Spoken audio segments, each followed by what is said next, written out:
Hey, salut à tous, bienvenue sur ma chaîne YouTube. Alors, oui, je sais, j'ai pas fait de vidéo vendredi et lundi, mais voilà, c'était assez compliqué pour moi, donc du coup je me rattrape aujourd'hui. Je vais vous expliquer quel meilleur moyen de commencer un F3K, quel modèle, comment avoir un modèle très peu cher pour commencer, ou comment, quel modèle choisir pour bien commencer, parce que là, je viens de me rendre compte que j'ai fait surtout des reviews sur des modèles qui sont assez chers, mais vous devez tous savoir qu'un F3K, entre guillemets, pour remplir son rôle, eh bien, il n'y a pas trop le choix. Les modèles en fibre de verre sont lourds, elles sont pas faites dans des bons moules, donc du coup, niveau performance, c'est vraiment pas top. C'est pour ça que je recommande en général aux gens de partir sur autre chose qu'un F3K pour bien commencer. Alors, on plonge dans le sujet tout de suite. Comment commencer si vous voulez attaquer directement en F3K? Alors, si vous voulez commencer directement en F3K, il y a l'option de construire par exemple un petit planeur en balsa, comme le Bug, comme le Mimi.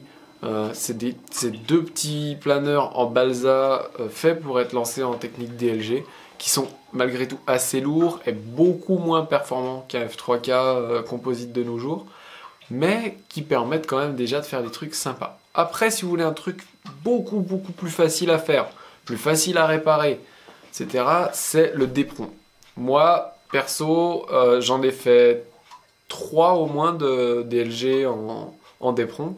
Donc fuselage, et elle est que en Depron, avec un tube de canne à pêche ou de cerf-volant pour faire le tube de queue. Et ça marche plutôt bien. Vous lancerez pas au-delà de 10-15 mètres sans tout exploser. Parce que c'est vraiment ça qui risque d'arriver. Hein. Alors, l'avantage du Depron comparé à un truc en balsa, ça va être le poids. Vous allez avoir un planeur en Depron à 1 mètre, vous pouvez le sortir très facilement aux alentours des 100 à 120 grammes. Ce qui est très bien, parce que c'est le poids des 1 mètre d'aujourd'hui. Juste, il va falloir en gros y consacrer 5-6 heures de construction, à peu près. Donc, si ça vous intéresse, je veux bien en faire un de planeur en Depron pour vous montrer comment faire. Voilà, que vous voyez un petit peu comment ça se passe quand on construit un planeur en Depron pour qu'il soit bien. Et éventuellement, je pourrais faire des plans que je pourrais partager. Est-ce que ça vous dit?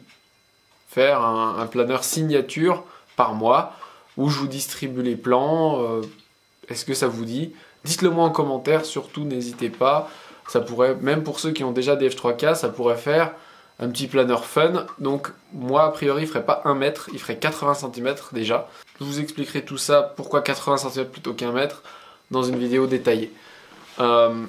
Si en tout cas le projet vous plaît.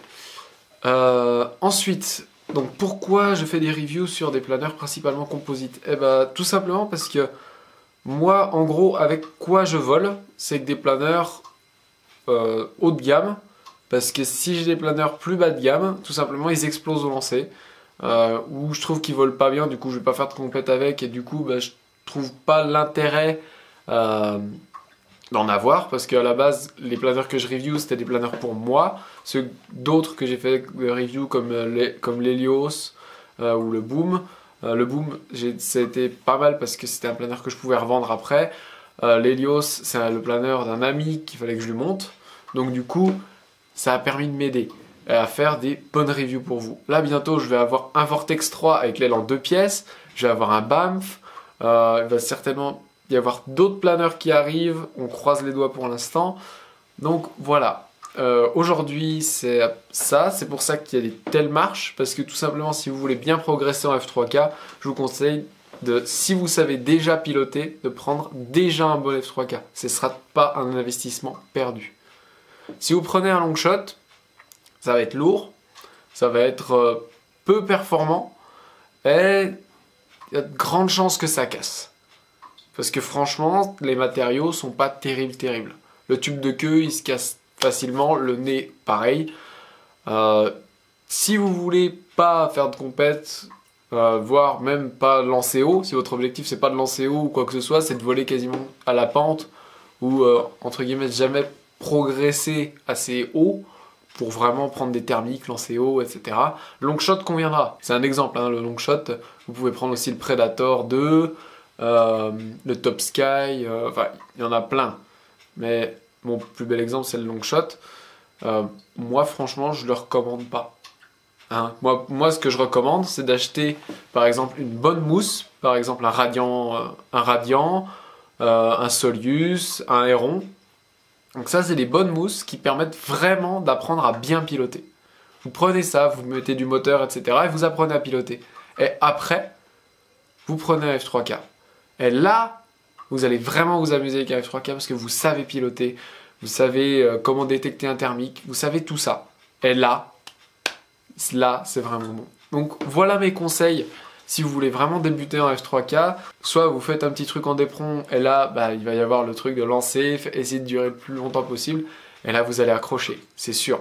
Mais par contre, passer du truc en DEPRON qu'on monte à 10-15 mètres ou qui se pilote que des rives profondeur à un truc d'1,50 m full carbone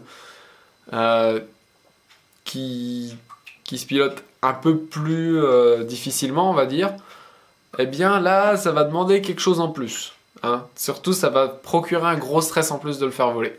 Alors que vous prenez par exemple en complément du petit 1 mètre, enfin du petit planeur en DEPRON, un planeur comme un Solius ou un Héron, c'est les deux planeurs qui me viennent en tête parce que je les connais, eh bien vous prenez ça et tout simplement vous allez vraiment apprendre à bien piloter. Et là après vous pouvez passer sur un F3K haut de gamme, parce que franchement je recommande pas les bas de gamme.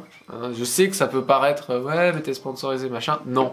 Moi c'est juste que de mon vécu, eh ben, c'est plus facile à piloter un haut de gamme qu'un entrée de gamme ou un moyen de gamme. Et surtout les entrées de gamme, les moyennes de gamme vont casser beaucoup plus facilement. C'est plus frustrant et à la longue ça coûte plus cher. Donc voilà ce que je vous recommande aujourd'hui. Voilà mes petits conseils. Si vous avez aimé cette vidéo et si vous voulez que je fasse un 80 cm, 1 mètre, peu importe, en DEPRON, que je vous montre comment le construire, etc. N'hésitez pas à me le dire dans les commentaires juste en dessous. Voilà, c'est tout pour moi pour aujourd'hui et puis on se voit la prochaine fois. J'espère réussir à refaire des vidéos un peu plus régulièrement. Merci à vous de m'avoir regardé, n'hésitez pas à vous abonner et à la prochaine. Ciao!